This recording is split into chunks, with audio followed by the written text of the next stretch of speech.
আসসালামু আলাইকুম রহমতুল্লাহ। মৃত্যু সম্পর্কে আল্লাহ রাব্বুল আলামিন কোরআনুল কারীমের বিভিন্ন জায়গায় বিভিন্ন সময় বিভিন্নভাবে আলোকপাত করেছেন। আল্লাহ রাব্বুল আলামিন অন্য জায়গায় বলেছেন, মিনহা খলাকনাকুম ওয়া ফিহা নুঈদুকুম ওয়া মিনহা নুখরিজুকুম তারাতান উখরা। আল্লাহ রাব্বুল আলামিন বলেছেন, মিনহা খলাকনাকুম, আমি তোমাদেরকে মাটির নির্যাস থেকে সৃষ্টি করেছি, ওয়া ফিহা নুঈদুকুম, এরপরে এই মাটির ভিতরেই তোমরা চলে যাবে, ওয়া মিনহা নুখরিজুকুম তারাতান উখরা, এরপরে আল্লাহ রাব্বুল আলামিন তোমাদেরকে এই মাটির ভিতর থেকে আবার পুনরুত্থিত করবেন। আল্লাহ রাব্বুল আলামিন সূরা ইনফিতারে বলেছেন, ওয়াইদাল কুবুরু বুসিরাত, আমি আল্লাহ কবরকে আবার উন্মোচন করব, কবর থেকে সকলকে উঠাবো। নবী করিম সাল্লাল্লাহু আলাইহি সাল্লাম বলেছেন, আল কাইয়িসু মান দানা নাফসাহু ওয়া আমিলা লিমা বাদাল মাউত, বুদ্ধিমান ওই ব্যক্তি এবং আকল আলা বিবেক আলা ওই ব্যক্তি, যে ব্যক্তি আখিরাতের জন্য কিছু পাথেয় তৈরি করে এবং আমলে সলেহ করে। আল্লাহ রাব্বুল আলামিন অন্য আয়াতে বলেছেন, ইন্না লিল্লাহি ওয়া ইন্না ইলাইহি রাজিউন, আমরা শুধু ইন্না লিল্লাহ কেউ মৃত্যুবরণ করলেই পড়ি। আসলে আল্লাহ রাব্বুল আলামিন এটার অর্থ করেছেন ইন্না লিল্লাহ, অর্থ হলো নিশ্চয় আমরা আল্লাহর, ওয়া ইন্না ইলাইহি রাজিউন, এবং আল্লাহর কাছেই ফিরে যেতে হবে। আল্লাহ রাব্বুল আলামিন অন্য আয়াতে মৃত্যু সম্পর্কে বলেছেন, আল্লাহর কাছে চলে যাওয়া সম্পর্কে বলেছেন, আফা হাসিবতুম আন্নামা খলাকনাকুম আবাসা ওয়া আন্নাকুম ইলাইনা লা তুরজাউন, তোমরা কি মনে করেছো তোমাদেরকে অনর্থক সৃষ্টি করা হয়েছে, অথচ তোমরা আমার কাছেই ফিরে আসতে হবে। আল্লাহ রাব্বুল আলামিন অন্য আয়াতে বলেছেন মৃত্যু সম্পর্কে, কুল্লু নাফসিন যায়িকাতুল মাউত, নিশ্চয় সমস্ত অন্তর, সমস্ত আত্মা, সমস্ত হৃদয়, সমস্ত অন্তর একদিন মরে যাবে, একদিন স্থানান্তরিত হবে। সম্মানিত ভাইয়েরা, এই মৃত্যু সম্পর্কে আমরা এখন সবাই বেখবর, বেখেয়াল হয়ে আছি।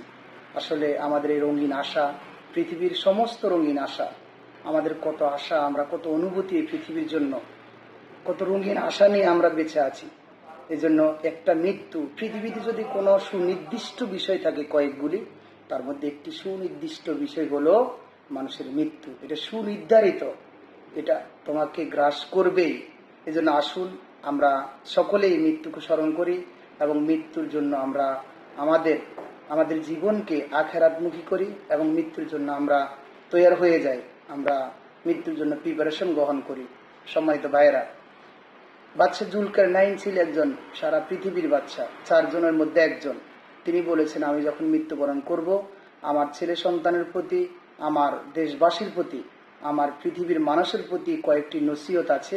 তার মধ্যে একটি নসিহত হলো, আমি বাদশা জুলকারনাইন সারা পৃথিবীর বাদশা ছিলাম। আমার মৃত্যু যখন হবে, খাটিয়ার মধ্যে যখন আমাকে উঠানো হবে, খাটিয়ার 2 পাশ দিয়ে আমার 2 হাত যেন বের করে দেয়া হয়। তখন তার ছেলে সন্তান বলেছেন, আব্বা, আপনি সারা পৃথিবীর একজন বাদশা, আপনার এরকম আপনি যে নসিহা করেছেন, এই নসিহাগুলি আমরা আর কেউ আগে করেছেন এরকম ইতিহাস নাই, ইতিহাসে বিরল।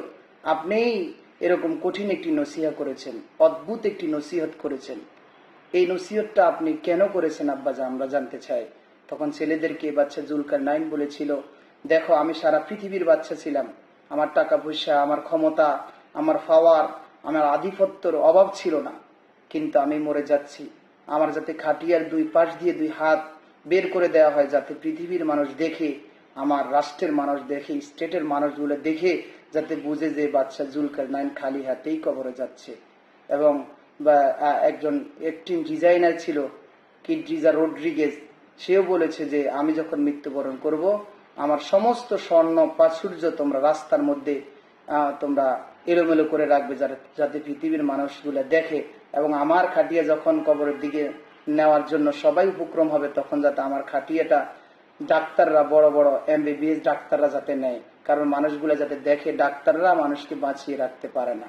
এই জন্য সম্মানিত ভাইয়েরা, আসুন আমরা মৃত্যুকে বেশি বেশি স্মরণ করি এবং মৃত্যুর কথা আমরা লালন করি। আল্লাহ রাব্বুল আলামিন আমাদেরকে আশা করা যায় মাফ করে দিবেন। আসসালামু আলাইকুম ওয়া রাহমাতুল্লাহি ওয়া বারাকাতুহু।